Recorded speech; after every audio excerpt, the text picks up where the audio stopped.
Assalamualaikum warahmatullahi wabarakatuh. Perkenalkan, nama saya Fadila Revalina Aulia dari kelas 12 MIPA 2. Di sini saya akan menjelaskan tentang tokoh Wali Songo. Sebelumnya, teman-teman tahu nggak sih apa arti Wali Songo itu? Wali Songo bisa diartikan sebagai orang yang dekat dengan Allah Subhanahu wa Ta'ala, waliullah. Sedangkan kata Songo berasal dari kata Jawa yang berarti 9. Jadi secara umum, Wali Songo berarti 9 wali yang dekat dengan Allah Subhanahu wa Ta'ala. Yang pertama ada Sunan Gresik. Sunan Gresik atau Maulana Malik Ibrahim adalah pimpinan Wali Songo generasi pertama dalam penyebaran agama Islam di tanah Jawa. Cara berdakwah Sunan Gresik tidak hanya dengan pengobatan gratis saja, tetapi beliau juga berdakwah dengan cara bertani dan bercocok tanam. Beliau mengajarkan masyarakat setempat untuk bercocok tanam dan bertani yang benar. Sunan Gresik membangun pondok pesantren dan masjid pasucian yang berada di Leran Manyor, Gresik. Sunan Gresik wafat pada 1419 setelah selesai membangun dan menata pondok sebagai tempat belajar agama Islam. Yang kedua ada Sunan Ampel atau yang disebut Raden Rahmat, seorang wali yang menyebarkan ajaran Islam di tanah Jawa, dan ia lahir tahun 1401 di daerah Champa, Vietnam. Beliau menjadi pemimpin Wali Songo menggantikan Sunan Gresik yang wafat pada tahun 1419. Sunan Ampel menggunakan metode pembaruan dan pendekatan intelektual, sedangkan para wali menggunakan metode budaya dan seni untuk menyebarkan agama Islam. Keduanya, metode itu menjadi keunggulan oleh Sunan Ampel yang sedang menyebarkan agama Islam. Peninggalannya yaitu Masjid Sunan Ampel, Masjid Rahmat Kembang Kuning, Masjid Jami Peneleh, Kampung Arab. Yang ketiga ada Sunan Kudus. Sunan Kudus adalah ulama dan panglima perang Kesultanan Demak yang termasuk dalam anggota Dewan Wali Songo. Nama lahirnya adalah Jafar As-Siddiq. Ia putra Sultan Ngundung dari Dewi Sari binti Ahmad Wilwatikta. Sunan Kudus menyebarkan ajaran agama Islam dengan penuh kebijakan dan tidak memakai kekerasan apapun.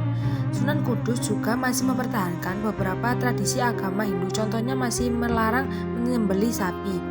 Sunan Kudus menciptakan berbagai cerita agama termasuk tembang lagu Jawa yang terkenal seperti Mas Kumambang dan Mijil. Tembang tersebut berisi ajaran agama Islam.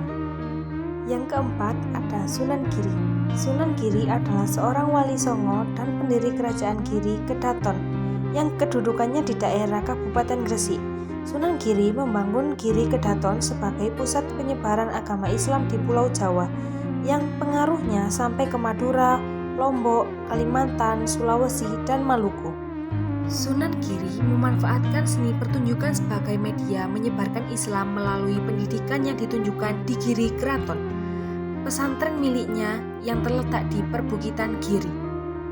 Sunan Giri juga menggunakan seni untuk menyiarkan agama Islam. Seni itu berupa seni tembang dan permainan seperti permainan anak-anak jamuran, jelungan, pendil gerit, gulo ganti, cublak-cublak suweng, tembang ilir-ilir, dan lain sebagainya. Ia juga menciptakan gending Asmorodono dan Pucung. Yang kelima adalah Sunan Gunung Jati. Sunan Gunung Jati lahir dengan nama Hidayatullah atau lebih dikenal sebagai Sayyid Al-Kamil, salah seorang dari Wali Songo. Ia dilahirkan tahun 1448. Strategi dakwah yang dilakukan Sunan Gunung Jati adalah dengan menguatkan kedudukan politiknya.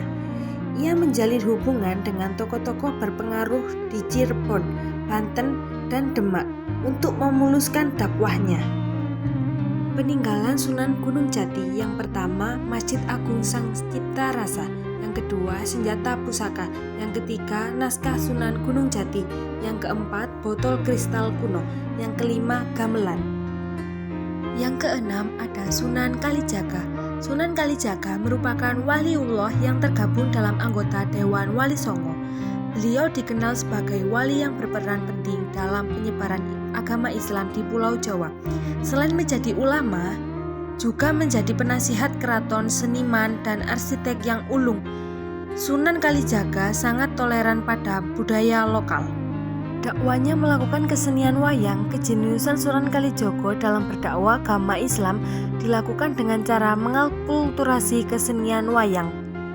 Karya Sunan Kalijaga yaiku Baju Takwa, Perayaan Sekatenan, Grebeg Maulud, Layang Kalimosodo, lakon wayang Petruk Jadirojo, lanskop pusat kota berupa keraton, alun-alun dengan 2 beringin, serta masjid dipercayai sebagai karya Sunan Kalijaga.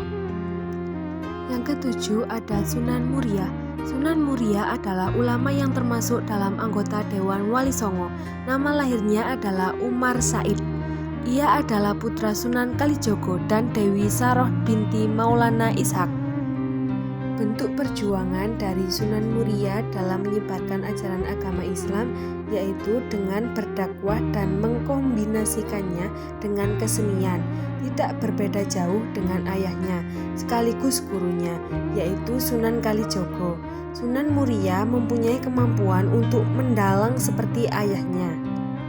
Karya Sunan Muria yaitu Tembang Macapat, Tembang Sinom, Kinanti. Yang ke-8 ada Sunan Bonang. Sunan Bonang dilahirkan pada tahun 1465 di Rembang dengan nama Raden Maulana Makdum Ibrahim. Beliau adalah putra Sunan Ampel dan Nyai Ageng Manila. Sunan Bonang menggunakan kesenian sebagai media dakwahnya. Kesenian ini digunakan Sunan Bonang untuk menarik simpati masyarakat. Adapun kesenian tersebut adalah berupa seperangkat gamelan yang disebut bonang. Karya Sunan Bonang berupa gamelan bonang dan lagu Tombo Ati. Sunan Bonang ternyata juga memiliki sebuah karya sastra yang berjudul Suluk Wujil. Karya sastra ini diakui sebagai salah satu karya sastra terbesar yang ada di Indonesia. Yang ke-9 ada Sunan Derajat. Sunan Derajat adalah salah satu sunan dari 9 Sunan Wali Songo. Nama kecilnya adalah Raden Hashim, kemudian mendapatkan gelar Raden Syarifuddin. Sunan Derajat diperkirakan lahir pada tahun 1470 Masehi. Beliau adalah putra dari Sunan Ampel yang terkenal karena kecerdasannya, dan ia merupakan saudara dari Sunan Bonang. Sunan Derajat kerap berdakwah lewat tembang pangkur dengan iringan gending. Terakhir, ia juga menyampaikan ajaran agama melalui ritual adat tradisional sepanjang tidak bertentangan dengan ajaran Islam. Karya Sunan Derajat yaitu gamelan Singomengko, batik derajat, daun lontar bertuliskan surat Yusuf. Sekian penjelasan dari saya mengenai Wali Songo. Wassalamualaikum warahmatullahi wabarakatuh. Terima kasih.